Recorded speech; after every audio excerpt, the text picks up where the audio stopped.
Hola chicos, ¿qué tal? Espero se encuentren bien. Vamos a comenzar con el siguiente tema, siguiente y último tema del curso, que es el de evaporadores. Este es el penúltimo video que les voy a hacer. Voy a hacerles un video más de evaporadores. Eh, Les digo que es ya el último tema. Nos queda pendiente un pequeño temita por ahí me parece, de compresores, pero bueno, realmente era un tema minúsculo y ya no nos va a dar tiempo de terminar.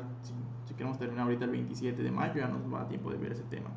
Pero bueno, vamos a terminar con el tema de evaporadores. El tema de evaporadores es relativamente simple, pero sí tiene una serie de pasos, de metodologías, que si no se entiende muy bien cómo funcionan, pues realmente hacen engorroso su cálculo. Entonces, normalmente me hubiera gustado dedicar más tiempo a evaporadores, pero bueno, vamos a tratar de hacer esto lo más corto posible con tal de terminar el curso ya la siguiente semana. Evaporadores. ¿Qué es un evaporador? El evaporador es simplemente un equipo que busca concentrar una solución. Eh, Normalmente, bueno, en este caso estoy hablando de soluciones que tienen un solvente y un soluto no volátil. Entonces, si tienes una solución que, por ejemplo, estuviera al 10% en X soluto, concentrarla pues significa llevarla al 30, 40, 50, 60% de concentración. Para esto, ¿qué es lo que hay que hacer? Pues simplemente eliminar parte del solvente. Bueno, los evaporadores son los equipos que se suelen utilizar en la industria para lograr este fin.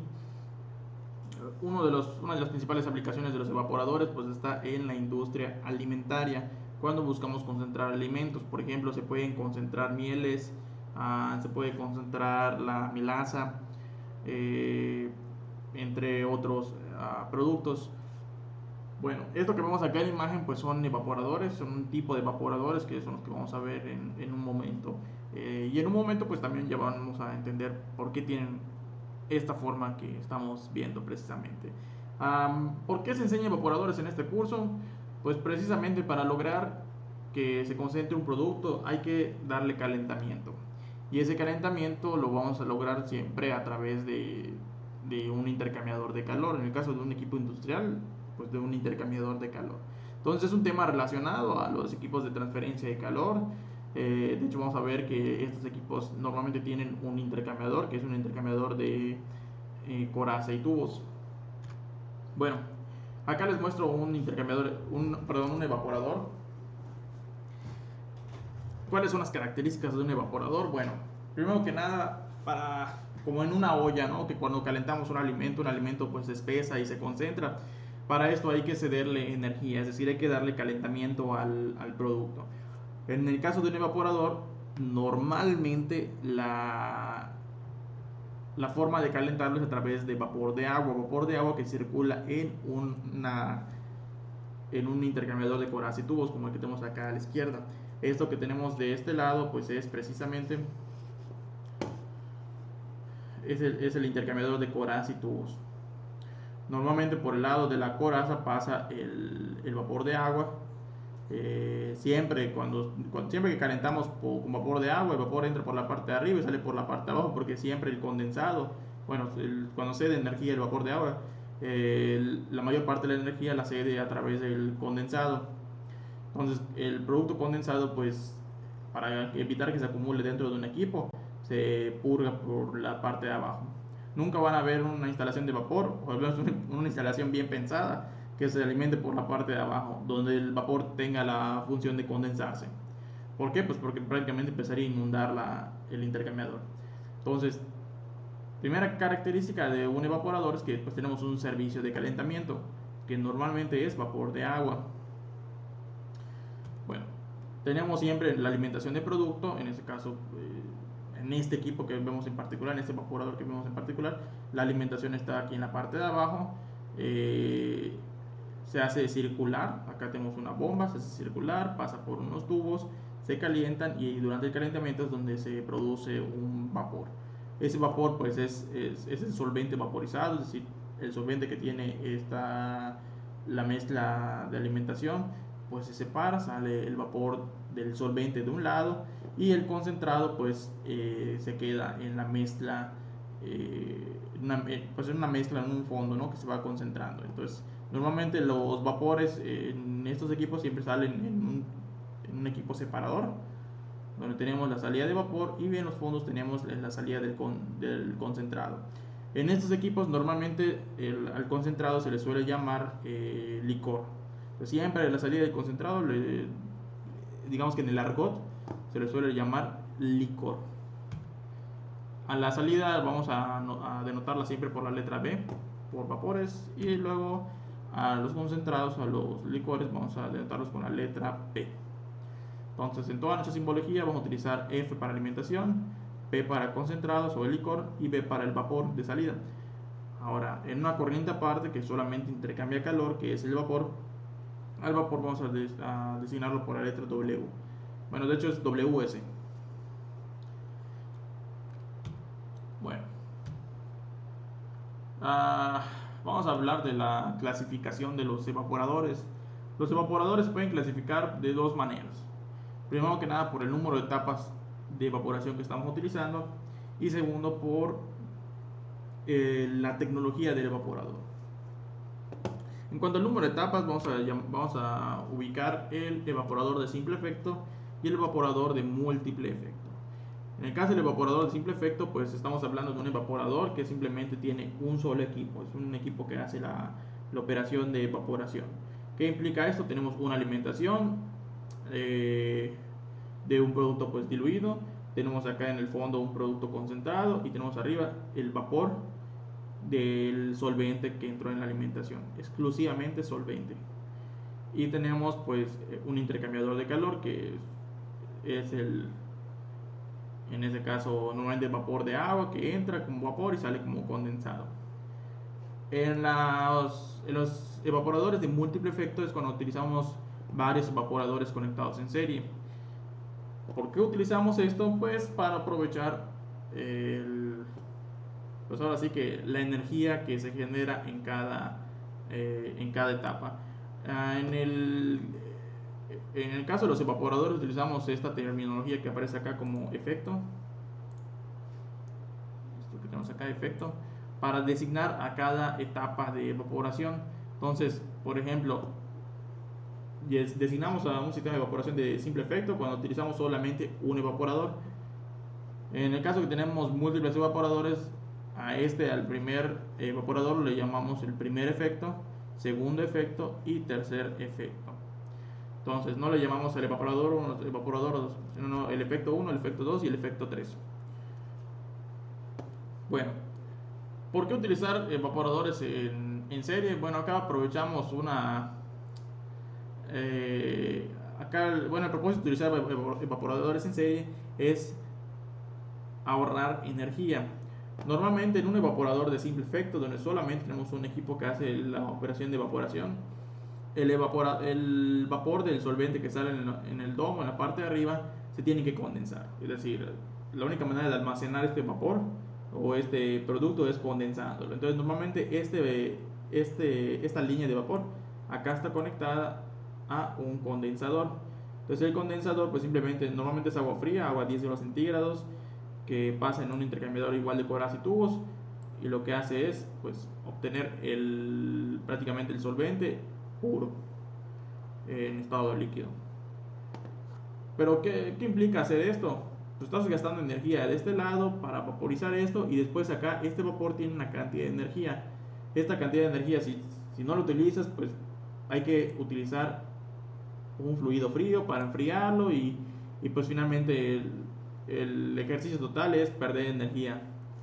Entonces, en la evaporación de múltiple efecto lo que utilizamos es que el vapor que se genera en el primer efecto, se suele utilizar en el segundo efecto. Es decir, este vapor que se está generando acá entra al intercambiador del segundo efecto y es el que cede energía para seguir concentrando un producto. En cambio, la salida del primer efecto se conecta al segundo efecto, en este caso se conecta al segundo efecto, y básicamente el vapor que se generó de este lado es el que se va a utilizar para calentar la misma corriente salida del primer efecto. Claro, para lograr esto lo que tenemos que utilizar en un sistema de evaporador de múltiple efecto son diferentes presiones de operación. ya que pues en un evaporador tanto el vapor que sale acá como el líquido que sale acá salen a la misma temperatura, y si yo los inyecto acá en este evaporador, pues van a estar a la misma temperatura, y a la misma temperatura, ¿qué significa? Pues no van a intercambiar calor, aunque esté en fase de vapor y esté en líquido, no van a hacer absolutamente nada. Entonces, para lograr en evaporación, pues tienen que operar a presiones distintas los evaporadores. Bueno, observen que en este caso tenemos tres efectos y vuelve a suceder lo mismo. El vapor que se genera en ese segundo efecto pasa al tercer efecto, pero en el lado del intercambiador. Se entra el intercambiador, se dé calor a la misma corriente. ¿Cuál es el resultado general? Que tenemos una solución que se va concentrando por partes. Al final tenemos tres evaporadores más pequeños que que al final van a consumir menor vapor. Dense cuenta de algo, el vapor de agua se alimenta, en este caso, en un evaporador de simple efecto, pues en el equipo. Y en el caso de múltiple efecto se alimenta el vapor solamente en el primer efecto. En los demás efectos que se utiliza exclusivamente el vapor generado en cada efecto. Entonces, lo que la principal aplicación de esto es que en un sistema de este estilo vamos a utilizar menor vapor de agua acá que lo que utilizaríamos en un solo efecto que haga el mismo trabajo de concentración. Por ejemplo, si estamos concentrando el 40% y lo mismo queremos obtener acá al final, 40%, al final lo que le cuesta a la empresa es la cantidad de vapor de agua que van a estar utilizando. Entonces, para utilizar menos vapor de agua se suelen utilizar varios efectos conectados en serie. El número total de efectos que se suelen emplear son 2 o 3 efectos. Arriba de 3 efectos ya es cosa rara. Prácticamente van perdiendo eficiencia, ya no están concentrando mucho producto. Bueno, esta, les repito, fue la clasificación en función del número de equipos que están operando. Ahora, en cuanto a la tecnología, podemos encontrar diferentes tipos de evaporadores. En este caso, no estamos viendo un cuadrito, ¿no? Un cuadrito que pues, representa un equipo. Pero realmente los evaporadores pueden tener diferentes tecnologías o funcionar con diferentes principios. Bueno, tipos de evaporadores. Vamos a hablar primero de los evaporadores de tubos largos verticales. Son los evaporadores más utilizados en la industria. Hay de dos tipos, el de película ascendente y el de película descendente. En el caso de película ascendente, ¿qué es lo que tenemos? Bueno, tenemos de este lado un tanque por el que se alimenta pues, la solución diluida que se necesita concentrar. Entonces, la solución baja por esta tubería y pasa a este intercambiador de calor, que es un intercambiador también de colas y tubos. Entonces, el solvente va subiendo, la solución va subiendo a través de los tubos y por este intercambiador va pasando vapor de agua. Entra el vapor de agua y sale del lado de la coraza. Entonces lo que le va sucediendo a la solución es que se va evaporando y pues el vapor sale por acá y se va finalmente a una salida. En cambio el concentrado que se genera en esta parte sale ya a una segunda etapa o ya se utiliza como producto, ¿no? Final. Como segundo de estos equipos, pues bueno, acá tenemos una imagen de una planta piloto que es un evaporador de tubos largos de película descendente. ¿Dónde se suelen emplear? Pues en soluciones donde se suelen formar espumas. La formación de espumas es un dolor de cabeza en la industria química y de procesos físicos porque pues genera que los equipos no trabajen tal cual como fueron diseñados. Disminuyen la transferencia de calor, disminuyen las etapas de equilibrio, realmente son un dolor de cabeza. Algunos, por ejemplo, procesos de separación, como en las torres de destilación, en los cálculos de destilación normalmente calculamos el número de tapas o de platos que necesitamos para lograr cierta separación, pero existen algunas situaciones donde se forman espumas. Entonces, cuando se forman espumas, imagínense que toda una columna se llena de pura espuma. Entonces, en lugar de estar funcionando esa columna para separar el producto, pues al fin y al cabo las espumas entorpecen esa separación y no hace nada. Entonces, daría la idea de que estamos trabajando con alguna solución que no sigue las reglas o las correlaciones, pero simplemente es la formación de espumas lo que entorpece la operación unitaria. de separación o cualquier proceso al que esté sometido. Bueno, el otro el otro evaporador es el de película descendente. Y el evaporador de película descendente es el más utilizado en la industria alimentaria.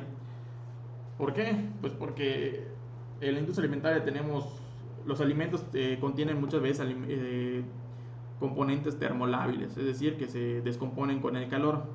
Entonces, en este tipo de equipos los alimentos pueden pasar muy poco tiempo a temperaturas elevadas, lo que ocasiona que pues finalmente se conserven muchos de los nutrientes que tienen. ¿Cómo funcionan estos equipos? Tenemos una alimentación de este lado, esta es una válvula, por el momento imaginen que está cerrada. Tenemos una alimentación, sube a través de un tubo delgado hasta la parte más alta del intercambiador. Entra al intercambiador y pasa por este distribuidor, que lo único que hace es que distribuye de forma homogénea entre todos los tubos el alimento o la solución a concentrar. Por el encamisado pasa el vapor de agua, entra arriba, sale abajo. Entonces por los tubos va escurriendo en las paredes de los tubos la solución a concentrar. Mientras está bajando, pues está calentando, está generando el vapor de agua. La solución que no alcanzó a evaporarse, pues finalmente cae de este lado y es ya el producto concentrado. En cambio, el vapor que se generó, como no tiene escape de este lado, se genera una alta presión de este lado y una baja presión de este lado, lo que origina que finalmente el flujo de vapor se genere en este sentido. Cuando está evaporando pues la solución, se genera una especie de neblina. La neblina, pues lo que tiene muchas veces son microgotas, y las microgotas no es un vapor. Entonces las microgotas pueden tener soluto, pues alguna concentración, ¿no? Entonces, normalmente estos equipos están acompañados de esto, que es un separador. El separador es el equipo donde entra, digamos, la nube ya vaporizada. Y lo que esos equipos suelen tener con una especie de deflector donde chocan las gotitas, ayudando a que, digamos, que goteen pues ahora sí que la neblina que se forma y que solo el vapor se vaya hacia arriba. Adicionalmente puede llegar a tener una especie de malla, ¿no? Una malla separadora para que solamente el vapor salga por la parte de arriba. Entonces además tiene un recolector de este lado y pues finalmente de este lado tenemos ya el concentrado. Pasa por una bomba que finalmente puede llevar esto a una segunda operación o ya a un tanque de disposición final. Acá tenía una válvula porque pues los evaporadores pueden funcionar de forma semicontinua. Es decir, llenamos el equipo y como queremos que se siga concentrando el producto, lo que hacemos es volver a pasar el producto, que vuelva a caer, se para, que vuelva a estar circulando, se para, vuelve a estar circulando. Entonces lo operamos durante algún tiempo hasta que ya se concentre lo suficiente la solución y listo, evacuamos. Pero bueno, en el caso de alimentos no se suele operar así, precisamente por tener componentes termolábiles. ¿Cómo lucen estos equipos? Pues así. Normalmente eso que tenemos acá atrás, que podemos observar, es el intercambiador de calor. Es un equipo delgado y largo, es bastante alto. Recuerden que finalmente acá tenemos los tubos verticales, que pues la transferencia de calor va a estar en virtud de la longitud que dan en estos tubos. Mientras más largo sea esta columna, más transferencia de calor va a tener. Entonces, después tenemos acá el separador, tiene acá la salida de vapor, y la salida de vapor se alimenta al siguiente intercambiador, pero del lado de la coraza. Entonces, por eso vemos que tiene esos tubos de acá, se alimentan a la siguiente coraza. En cambio, estos tubos tienen acá el tubo delgado que es la alimentación que viene de la parte de abajo de estos equipos. Y lo mismo acá, es el tubo de alimentación que viene de la parte de abajo de estos equipos. Les repito, se suele utilizar en la industria alimentaria. De hecho, este equipo es de película descendente, ese que estaba en la imagen que vimos hace un rato, en esta imagen. Esto es un evaporador y ahorita pues ya deben de reconocer algo, ¿no? Acá tenemos el tremendo intercambiador, como pueden ver es bastante largo. Esto que vemos acá son las alimentaciones. Entonces la alimentación que sale de la parte de abajo de estos equipos viaja hasta arriba en la siguiente operación y órale, se alimenta, cae, pasa a su separador. Bueno, en este caso pasa a este separador y el vapor pasa a la siguiente etapa y pasa a la siguiente etapa.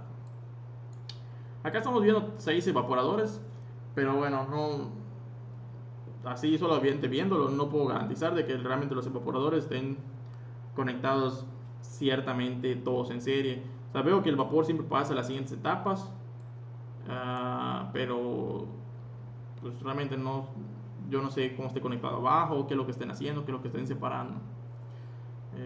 Porque les había comentado que normalmente se suele utilizar solamente 3 evaporadores.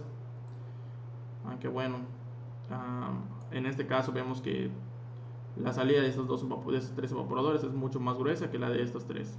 Entonces podrían estar procesando diferentes sustancias, pero no lo sabemos, ¿no? Estamos viendo una imagen. Obviamente estos evaporadores que vemos aquí en la imagen son un soberano monstruo, se ven gigantes. Es más, esto que vemos acá son las famosas escotillas o entradas hombre. Se supone que una persona puede entrar por esta escotilla. Entonces si una persona entra por esto, pues ubicarán el tamaño de todo este circo. Eso finalmente es un barandal, ¿no? Entonces acá puede pararse una personita, un técnico. Bien, el siguiente tipo de evaporador es el evaporador de circulación forzada. Estos evaporadores normalmente tienen un intercambiador de calor de corazas y tubos en forma horizontal. ¿Qué característica tiene y por qué se llaman de circulación forzada? Porque tienen una bomba que lo que hacen es que están recirculando constantemente el fluido y la separación como que es constante. Entonces siempre están recirculando, recirculando hasta que se alcance el nivel de concentración. Una vez que se alcanzó el nivel de concentración, se evacúa. Perdón, se evacúa el licor y se alimenta en más nueva solución. Y el vapor siempre sale en la parte de arriba. Obviamente siempre necesitamos vapor de agua. ¿Cómo lucen estos equipos? Pues así. Este es un dibujo de un diseño de uno de estos evaporadores. Como pueden ver es exactamente lo mismo. Tenemos un intercambiador de corazas y tubos chiquitito. La bomba hace que pase el fluido. Entra por acá, sale por los tubos y se tira en esta parte, donde sale una mezcla de vapor-agua. No son muy eficientes, pero pues funcionan. De hecho, este intercambiador de corazas y tubos se parece mucho al que tenemos allá en la facultad. Ahí el que tenemos allá nos lo donaron, estaba al lado de la nave de manufactura. Es igualito, así tiene los cabezales, un poco más pequeños, pero con esta misma forma, así muy delgadito el intercambiador y muy largo, con un montón de tubitos y manufacturado en acero inoxidable. Bien, el siguiente tipo de evaporador es el evaporador de película agitada. Este evaporador tiene la característica de, pues, tiene un diseño completamente distinto. Este no tiene un intercambiador de corazas tubos, sino que la manera en la que el vapor le cede calor es a través de un encamisado. Entonces tiene una chaqueta, ¿no?, de vapor, pero un encamisado. ¿Cómo se ven estos equipos industrialmente? Así. Son unas pequeñas balas. Pues estamos viendo en acero inoxidable. Y si le hiciéramos un corte seccional, se vería más o menos así. ¿Cuál es el principio de funcionamiento de este tipo de evaporadores? Pues, a ver, pensemos en una olla en la que calentamos agua. Si nosotros calentamos agua en una olla, llega al punto de ebullición y digamos que vertemos el agua, no sé, en algún lado. Entonces al final, ¿qué nos queda en la olla? Pues tenemos una olla que está todavía caliente y que tiene una película de agua.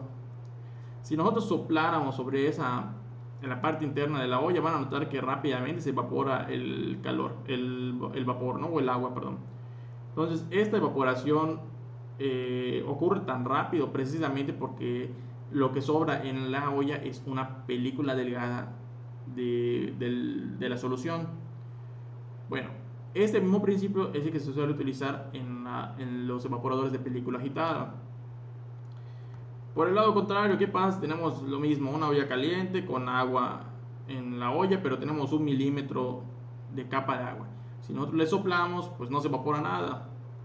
Entonces, el hecho de tener una película muy delgada del solvente, perdón, de la solución, facilita la transferencia de calor, es decir, absorbe rápidamente el calor del encamisado y lo que ocasiona que se evapore el solvente.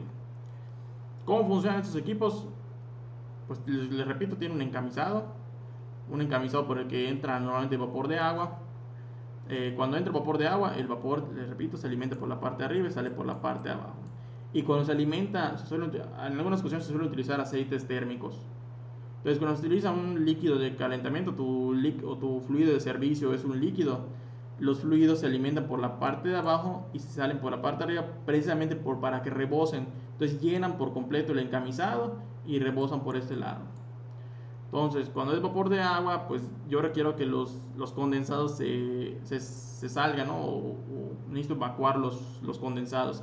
Entonces, para evacuarlos es que se alimente el vapor por la parte de arriba y los condensados pues constantemente se están extrayendo por los fondos. Bueno, se le dice que es de película agitada porque estos equipos tienen un motor y a ese motor está conectado una especie de agitador que tiene un impulsor que está raspando constantemente las paredes. Entonces el producto alimentado cae y resbala por las paredes.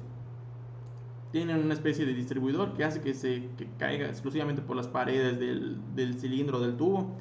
Y lo que hace el impulsor es raspar las paredes para formar una película delgada. Entonces forma una película delgada continuamente y el calor se transfiere, lo que hace que se evapore una parte del solvente. Entonces sale siempre el solvente por la parte de arriba y lo que no se evaporó sale por la parte de abajo. Entonces por acá sale el concentrado. ¿Qué características tienen estos equipos? Pues que son más caros, son mucho más compactos. Por lo mismo que son más caros, pues se suelen utilizar para productos de valor agregado más alto.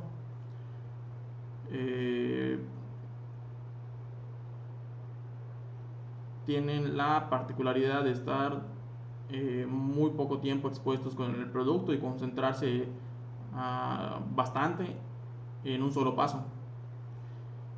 En este diseño que vemos acá, no sé si se alcanza a ver, tiene una brida de este lado y tiene otra brida de este lado. Es decir, pareciera que tiene dos evaporadores o dos secciones de evaporación. Y no es que no es que tengamos un evaporador conectado en serie, sino que en este caso, bueno, en los evaporadores de película agitada, mientras más largo sea el evaporador, pues más en transferencia de calor va a haber, más grados de concentración se va a generar. Entonces, normalmente los fabricantes pues lo que hacen es simplemente generan como unidades estándar y si requieres 3 etapas, pues te conectan 3 en serie y el impulsor interno va a ser más largo. Entonces, normalmente acá tenemos el encamisado como que dividido en secciones.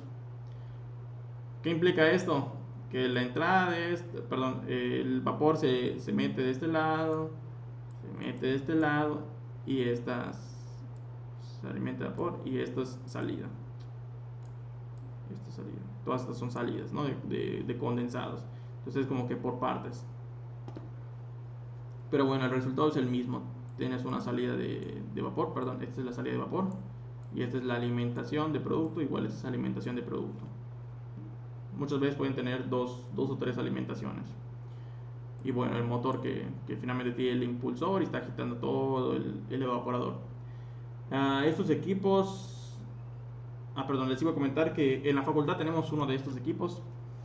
Es el equipo azul. Cuando entran a la nave de ingeniería química, hay un equipo muy grande que está cerca de la bodega de Ricardo. Entonces ahí tenemos es un armatoste de acero inoxidable que precisamente es un evaporador de película agitada. El equipo es como que un armatoste, pero la parte del evaporador es muy pequeña, es un equipo bastante pequeño. Casi no se utiliza porque ese equipo pues requiere vapor de agua y el vapor de agua pues se tiene que generar con la caldera que tenemos en la facultad y la caldera que tenemos en la facultad es un monstruo. O sea, es un monstruo para las instalaciones que tenemos o para el uso que le damos. Entonces, encender tremenda caldera que genera un chorro de vapor, que consume un chorro de diésel para una simple práctica, pues es muy costoso. Creo que para poder operar ese evaporador, pues tendríamos que comprar una calderita eléctrica o algo así muy simple para poder utilizar el equipo. Yo tuve la fortuna de utilizarlo cuando estudié, todavía se impartía la asignatura de forma obligatoria de laboratorio de ingeniería química y pues lo pude utilizar. Y funcionaba. Concentrábamos ahí melaza y pues tenía ahí un montón de válvulas y controles para manipular y ajustar el equipo, pero pues pues hacía la operación, ¿no? de evaporación. Bien, hay otros equipos, otros evaporadores. Si ustedes buscan en la literatura van a encontrar otros tipos de evaporadores, como este, que es el de tubos horizontales. Como pueden observar, es un solo equipo, es decir, el mismo tanque, el intercambiador prácticamente está incrustado en el tanque del separador. ¿Qué características tienen estos otros equipos? Es que no son tan eficientes. Precisamente en algunos libros, en literatura van a encontrar que no los mencionan precisamente porque ya no son equipos utilizados o porque no son tan eficientes. Entonces, como no son tan eficientes, pues como que se han ido dejando de lado. Quizás hace 50 años eran los equipos utilizados, ¿no? Fueron los primeros evaporadores en ser utilizados pues porque cumplían la función. Pero conforme el ahorro energético fue haciéndose importante, fue haciéndose como que primordial, básicamente el diseño de un equipo se rige primero por el consumo energético, pues se fueron olvidando de algunos diseños que no eran tan eficientes. Otro equipo que se suele utilizar es el de tubos verticales, pero el que está como que en una sola unidad, junto con el tanque de separador. Y por último, o sea, bueno, este último más o menos sí lo van a poder encontrar.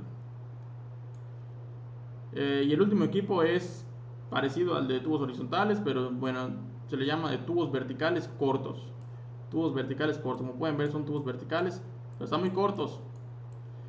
Los tubos verticales sí son funcionales, pero precisamente se suelen utilizar intercambio de tubos verticales largos, porque a lo largo de mientras va cayendo el fluido, pues finalmente está intercambiando calor, y mientras más largo es el tubo, pues más transferencia de calor va a haber.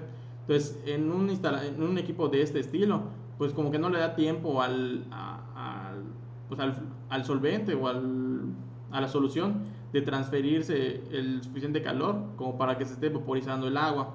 Entonces, como que eran equipos que funcionaban, eran equipos que se veían en una sola unidad, pero no eran tan eficientes.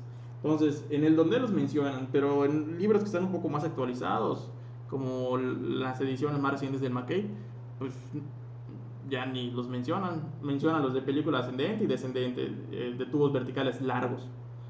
Y también el de película agitada, que es un como que diseño más avanzado. Más complejo, más costoso, pero más avanzado. Bien. Bueno, vamos a hablar primero de el dimensionamiento, ¿no? O el diseño de un evaporador de simple efecto. Bueno, de este lado les tengo puesto un diagrama con un solo evaporador.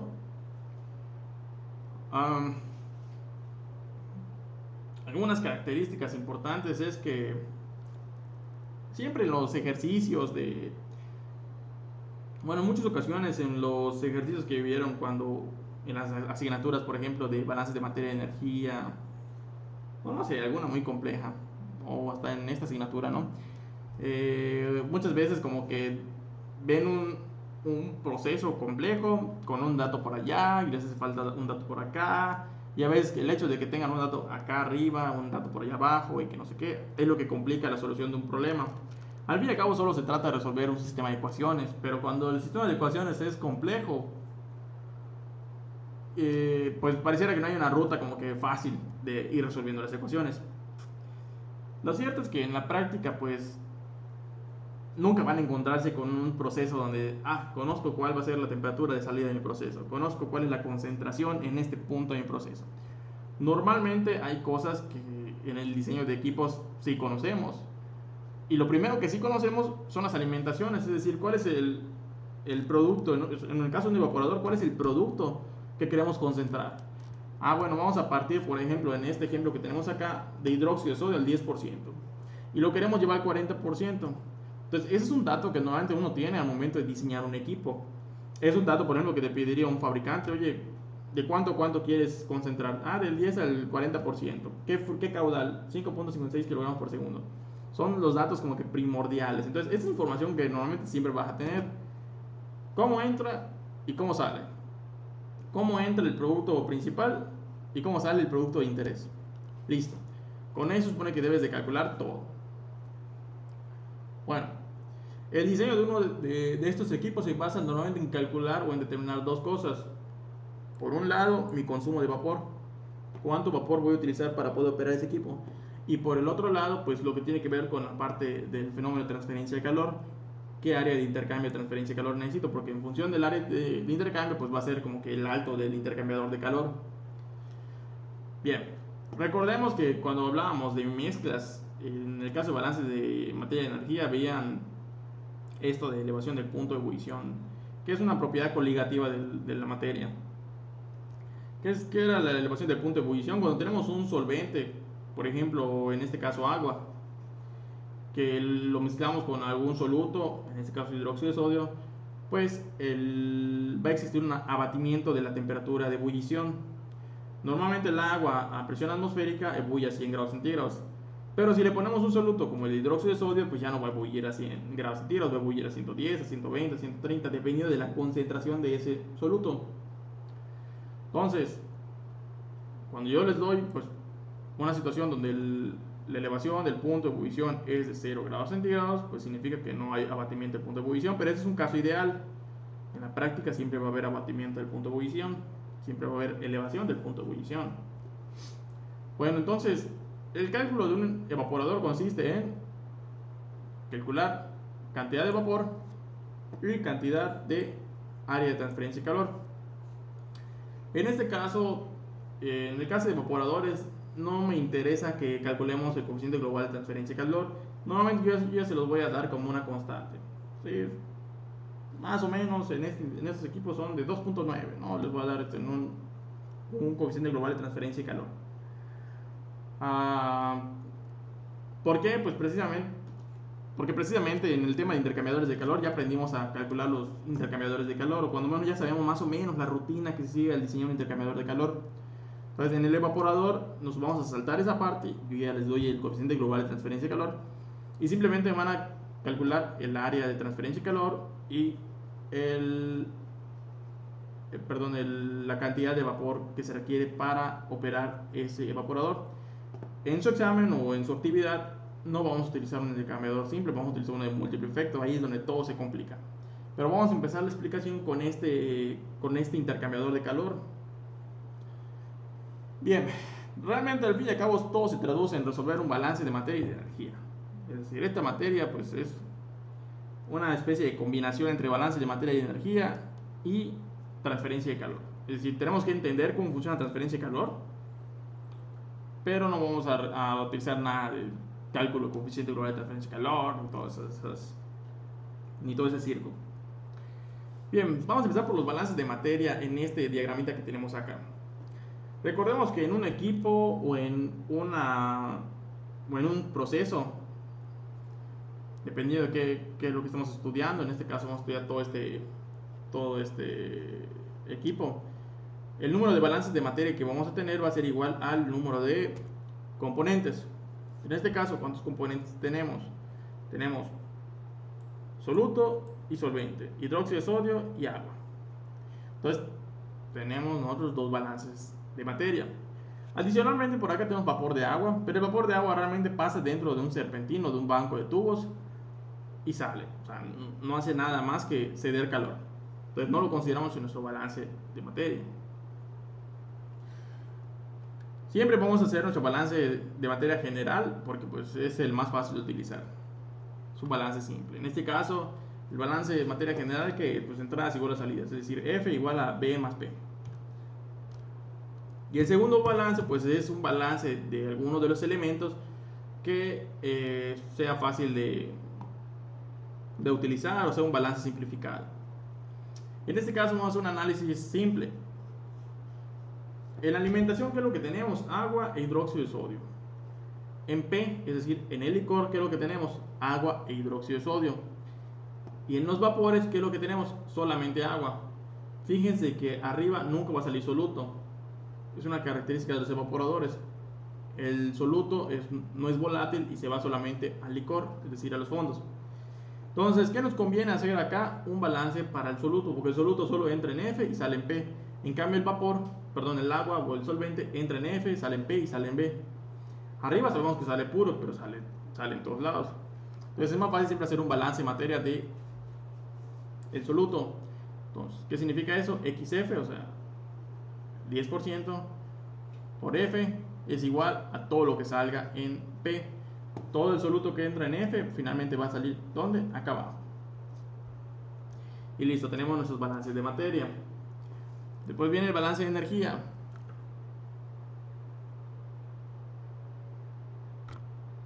El balance de energía, recordemos que por cada equipo vamos a tener solamente un balance de energía. Si tuviéramos 5 equipos, tenemos 5 balances de energía. Si tenemos 3 evaporadores, tenemos 3 balances de energía. En este caso tenemos solamente un evaporador, por lo tanto tenemos un balance de energía. Los balances de energía los podemos hacer de dos maneras. Recordando balance de materia de energía, podemos utilizar un balance de energía por entalpías o por calor ganado y calor perdido. Pues lo que sea más fácil. En este caso podemos hacer los dos. Fíjense de la forma de mi balance de energía. Acá tenemos primero que un balance de energía por entalpías. Primero que nada, del lado izquierdo les estoy colocando la cantidad de energía que va a absorber el equipo. ¿De dónde va a absorber energía mi alimentación? Exclusivamente del vapor que esté condensando. Correcto. Entonces, al final, ¿qué es lo que estoy colocando acá? WS, es decir, la cantidad de vapor que estoy alimentando, saturado, suponiendo que es un vapor saturado, por la lambda de vaporización. Correcto. Entonces, si estoy inyectando exclusivamente vapor saturado y solo está saliendo de este lado líquido saturado, pues la cantidad de energía que vaya a ceder este vapor va a ser exactamente pues, WS por lambda S. Si estuviera saliendo en equilibrio líquido-vapor, pues habría que cambiar la forma de este término. Pero bueno, no es nada complicado. Probablemente vamos a suponer que entra como vapor saturado y sale todo como líquido saturado. Con eso vamos a poder determinar pues cuánto vapor requerimos. Normalmente pues una característica que tenemos es siempre cuál es la presión a la que está trabajando la caldera. En este caso, por ejemplo, tenemos que la caldera trabaja a una presión de 1.2 kilogramos. Realmente es una presión muy baja, pero bueno. Suponiendo que trabaja a 1.2 kilogramos, sabiendo que es vapor saturado, nosotros podemos calcular la temperatura a la que está trabajando, la temperatura a la que está el vapor. Recuerden que finalmente el vapor, o sea, en el intercambiador vamos a tener un tubo. De un lado vamos a tener vapor que está a una temperatura TS, pues la que pasa es la temperatura del vapor que pasa en la coraza, y dentro del tubo pues va a ser la temperatura del evaporador a la que vamos a llamar T. Esta T es la temperatura dentro del evaporador. Ambas vamos a considerar que están fijas. ¿Por qué? Porque acá como solamente se está condensando el vapor, pues no está viendo calor sensible, es decir, todo el vapor al estarse condensando va a estar siempre trabajando a la temperatura TS. Y por el lado del evaporador, es decir, de los tubos, pues el fluido se va a estar evaporando a una temperatura T. Esa temperatura T realmente sí está cambiando, pero cambia poco. Por el momento, para diseño práctico o para un método corto, vamos a suponer que esta temperatura es fija, es decir, es una temperatura T fija. Todo el evaporador trabaja a una temperatura T. No es cierto, va a depender de la altura del intercambiador, de la longitud del tubo, etc. Pero bueno, para un diseño práctico, un método corto, pues vamos a poner una T constante, siempre. Bueno, entonces, en un balance de energía por entalpías, ¿qué es lo que hacemos? Pues salidas igual a entradas. En este caso yo lo tengo despejado, es decir, ya sé cuál es el calor que gana. ¿Qué significa esto? Que las salidas van a ganar calor. Es decir, de este lado tenemos entalpía de salida en B, más entalpía de salida en P, menos la entalpía de la entrada en F. Eso tiene que ser necesariamente igual a lo que se le esté adicionando de calor a través de WS. Entonces la entalpía de P más la entalpía de B menos la entalpía en F. Y es lo que tenemos acá. Flujo de B por entalpía en B. Flujo de P por entalpía en P. Menos el flujo de F por la entalpía en F. Bueno, si nosotros utilizamos nuestro balance de materia, despejamos de este lado B, podemos sustituirlo en esta ecuación y tener una ecuación más con menos términos, más simplificada, pues. Despejamos WS y obtenemos esta expresión. Es decir, esta expresión es la que me sirve para calcular la cantidad o el consumo de vapor en este evaporador.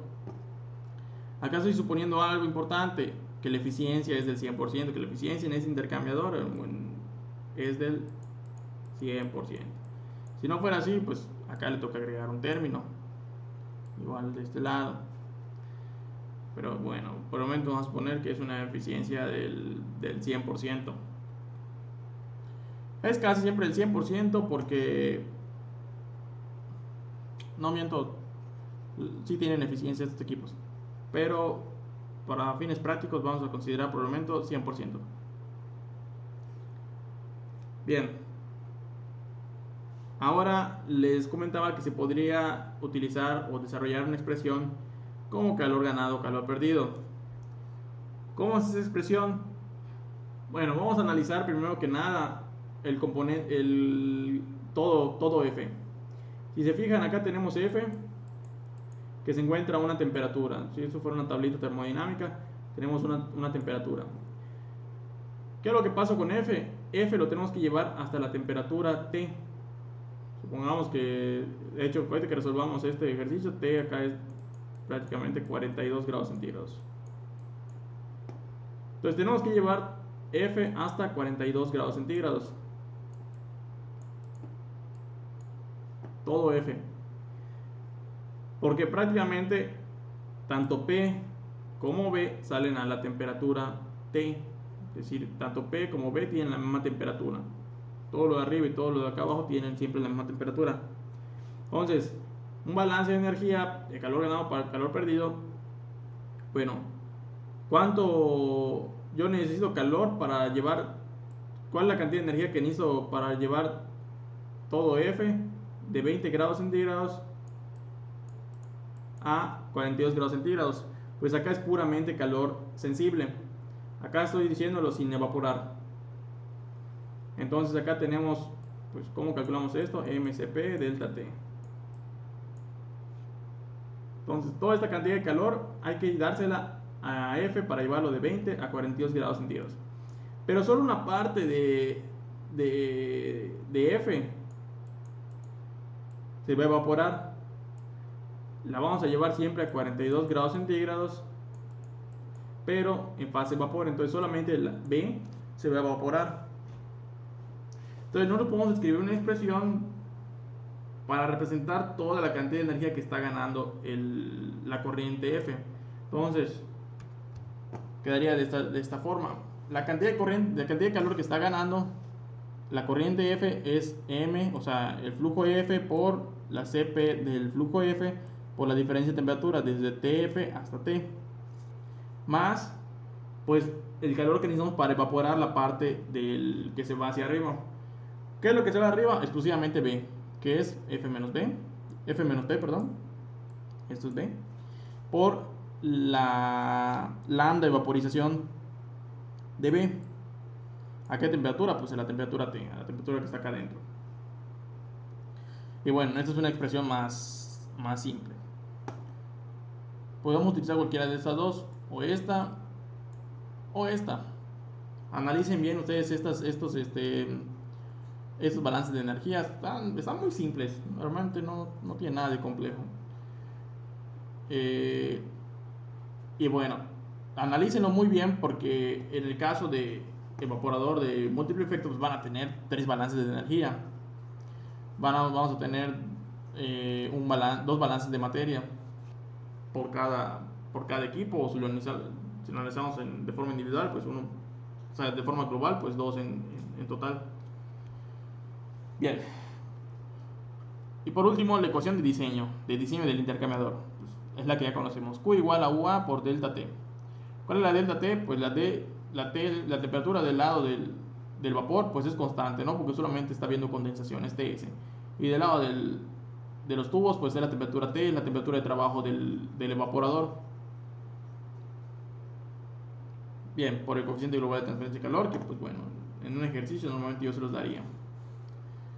Bueno, les voy a mostrar en un momento cómo resolver este ejercicio que tenemos acá. Por el momento vamos a un último apunte, un último tema, que es el de elevación del punto de ebullición.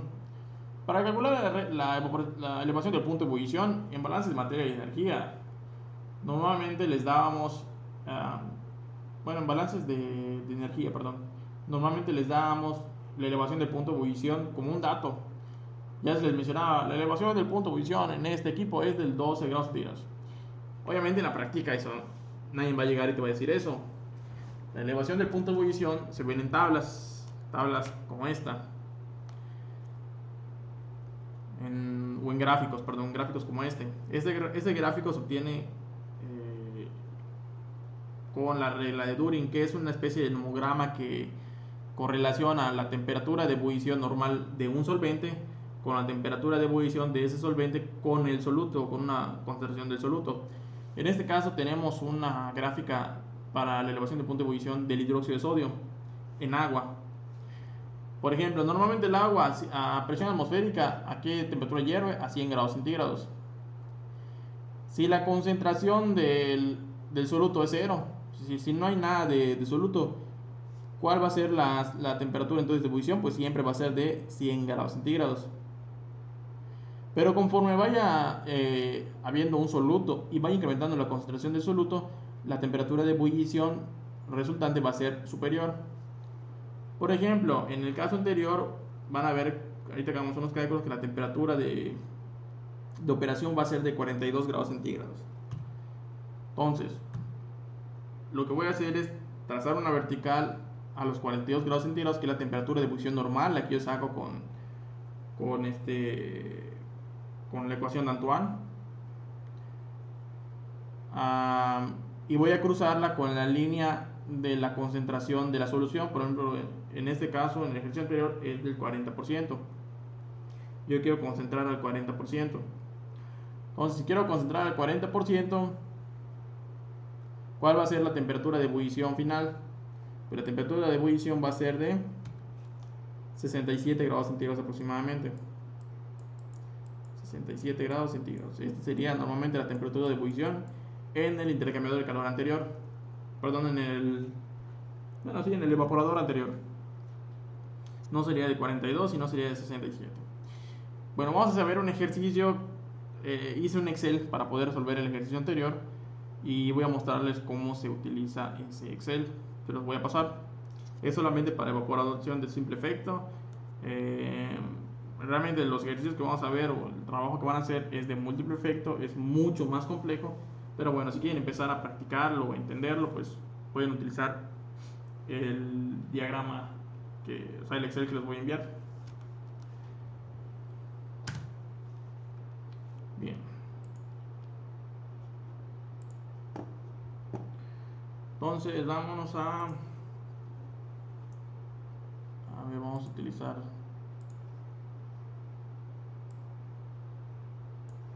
esto y vamos a abrir esto.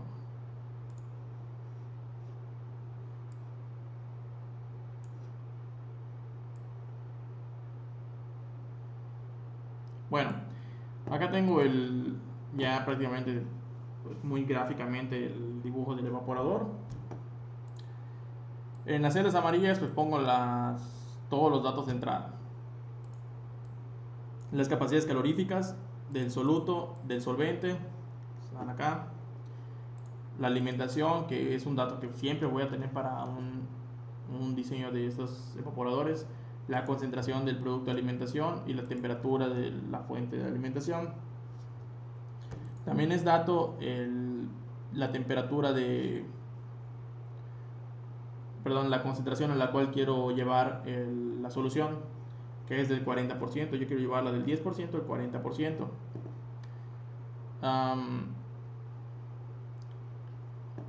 Tenemos de datos también que la presión de trabajo de este equipo es una presión de vacío.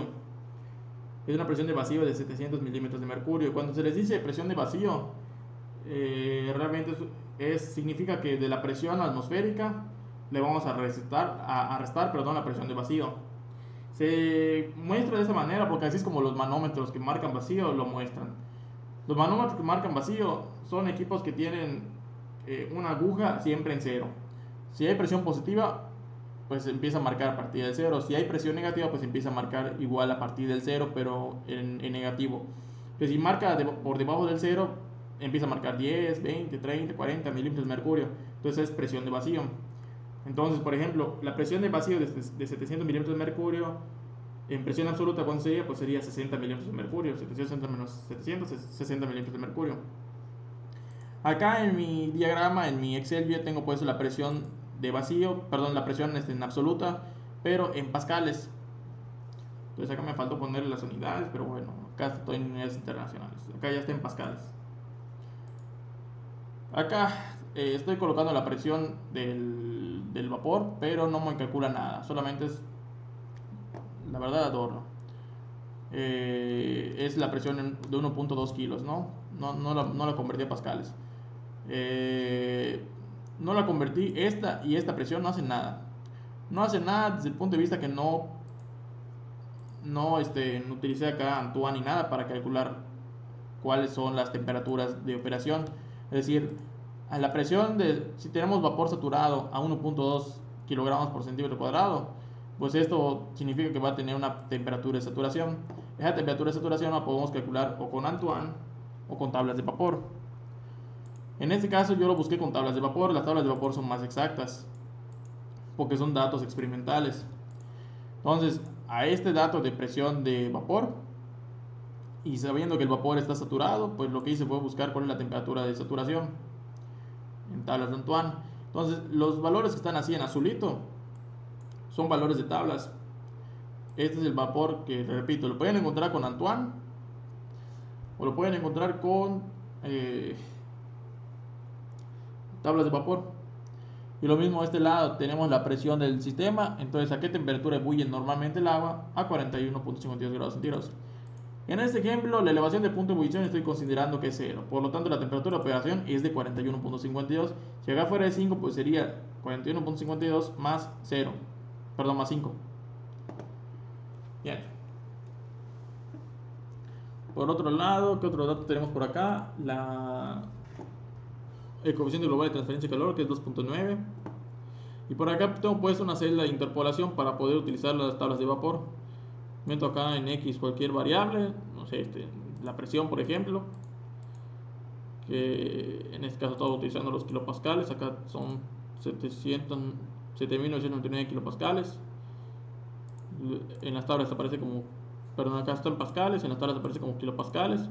Y estaba buscando la temperatura de saturación, ¿no? Entonces, la temperatura de saturación es de 41.52, por eso tengo esta temperatura acá. ¿Qué otros datos? Las entalpías.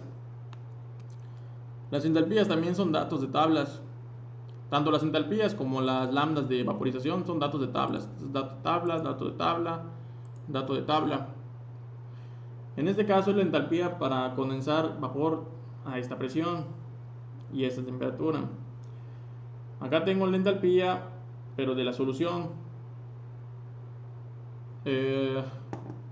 Perdón, del solvente. Y en este caso es la entalpía, pero ya en la salida. Es decir, acá está la entalpía para llevar el agua que tenemos acá desde 0 grados centígrados hasta la temperatura que esté acá, más la vaporización.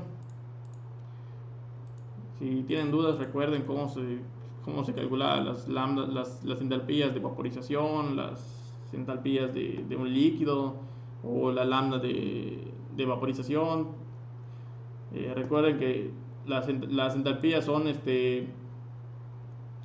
una medición de la cantidad de energía que tiene un compuesto. Normalmente se mide con una temperatura de referencia. En realidad, más que entalpía, es delta H. Entonces la temperatura de referencia normalmente es 0 grados centígrados. Entonces acá las entalpías es qué cantidad de energía necesito para obtener esta cantidad de vapor, que es agua. Es decir, qué cantidad de energía necesito para llevar 4.17 kilogramos de agua de 0 grados centígrados hasta la temperatura T, que en este caso va a ser 41.52, pero en fase vapor.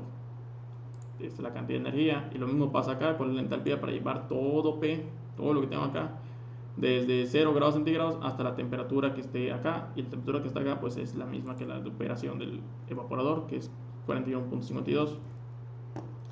Acá está todo programado. Ya tengo todos los resultados. Es decir, tengo acá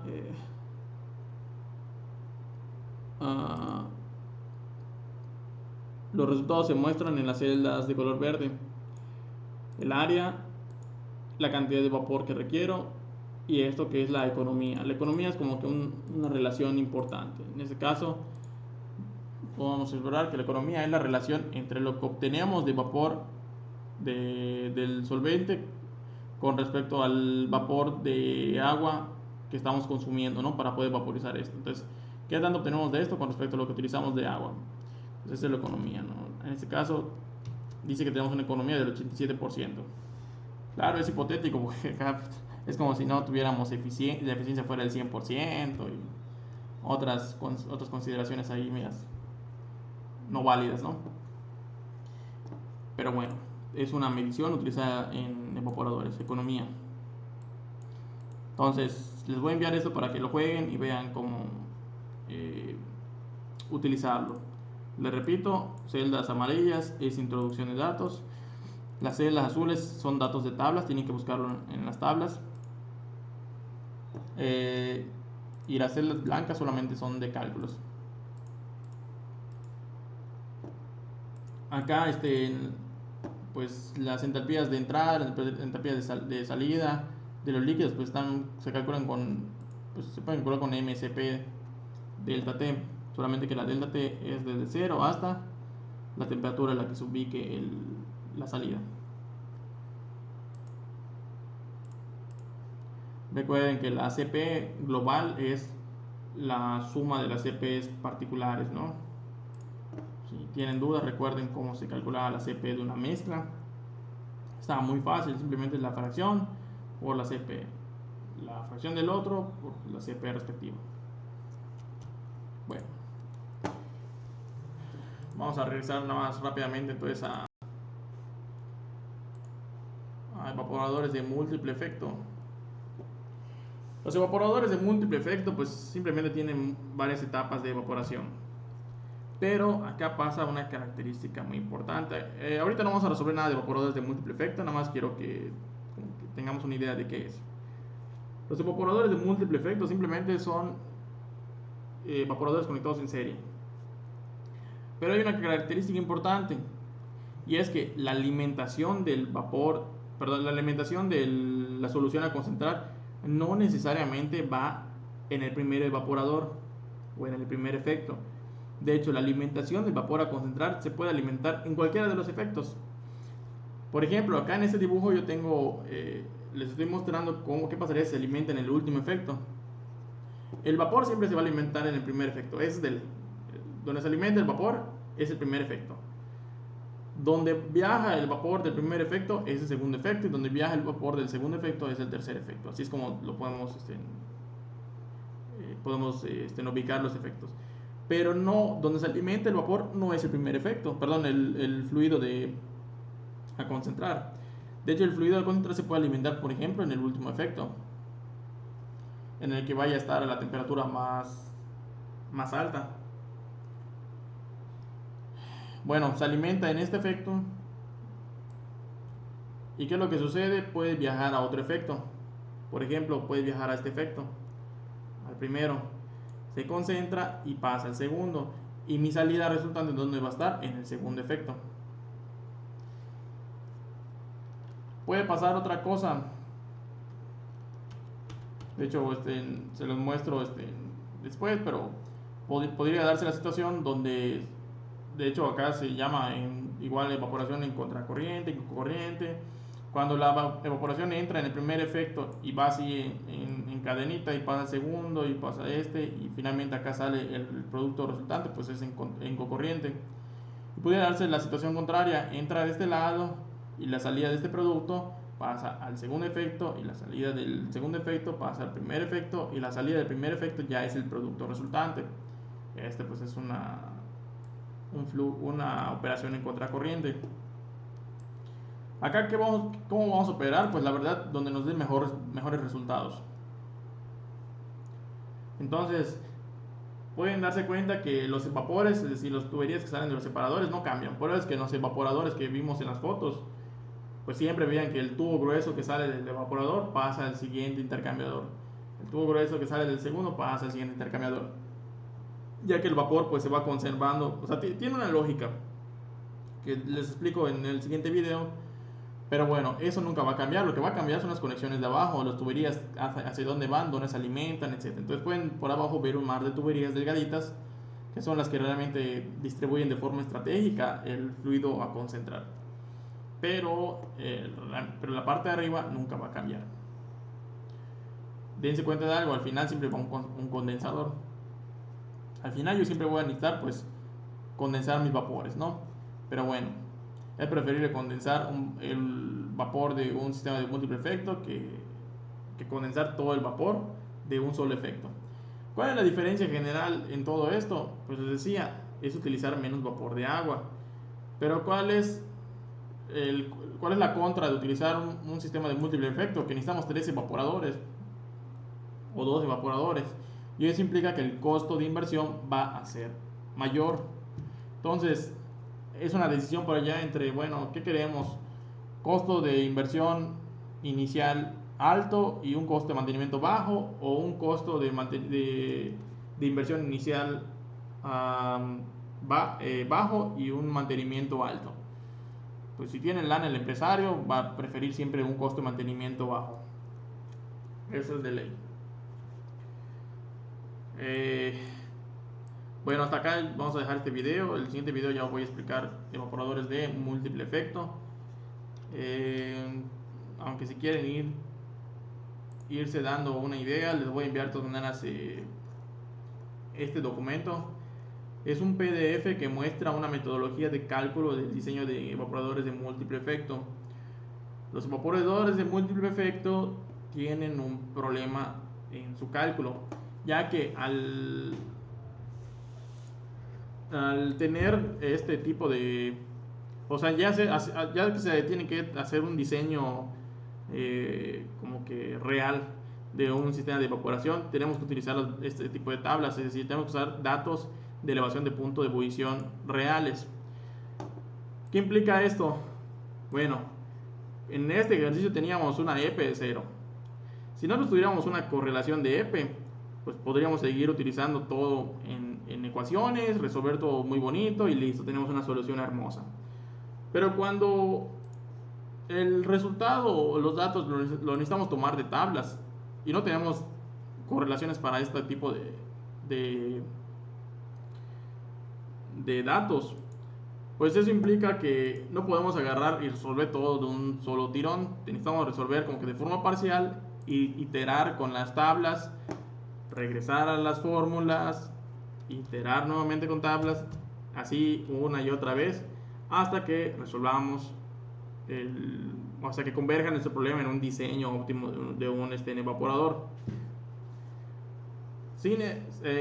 Bueno, les comento que el ingeniero Flores hace mucho tiempo, en el año 2000,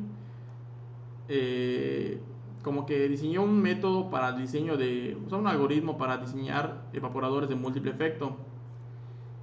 Este algoritmo pues de hecho escribió un artículo junto con el exdirector Carlos Estrada, imagínense, hace ya 20 años, con una metodología para calcular este tipo de evaporadores. ¿Por qué? Pues porque se dieron cuenta que en la literatura no encontraron ninguna metodología para calcular este tipo de evaporadores. Entonces escribieron una metodología, la diseñó, creo que la diseñó Flores, y el exdirector pues escribió el artículo. Entonces, Un punto importante es que es tedioso, o sea, las iteraciones, la metodología de cálculo es relativamente tediosa. Les voy a enviar esto para que lo lean, analicen muy bien cómo son las ecuaciones, los balances y todo, y cómo se itera. Yo ya tengo hecho un Excel que hace todo este circo. Es un poco complicado utilizarlo, o sea, tiene maña, pero se itera muy rápido. Pero hay una característica importante. Todo este PDF, toda esta metodología de iteración surge a raíz del problema de que no tenemos correlaciones para esto. Pero yo les pregunto, que conociendo las herramientas modernas como MATLAB, este tipo de gráficas se podrían modelar. Podríamos establecer, por ejemplo, un modelaje para este tipo de curvas. Creo que se puede hacer en MATLAB. Yo no soy muy bueno en MATLAB, pero se podría hacer una especie de modelo en MATLAB de búsqueda objetivo. Es decir, se trazan estas mismas curvas en MATLAB, se modelan las líneas y se puede realmente resolver de forma numérica. ¿Qué implica eso? Que vamos a obtener a través de MATLAB y de datos de una gráfica, pues una solución numérica. Es decir, realmente con las herramientas modernas, pues podríamos olvidarnos de esto. Pero pues eso implica siempre contar con esta información, ¿no? A menos modelar esto o buscar la manera de meter estos datos, o sea, idear una manera de meter esta información a un MATLAB y pues que finalmente MATLAB lo haga todo.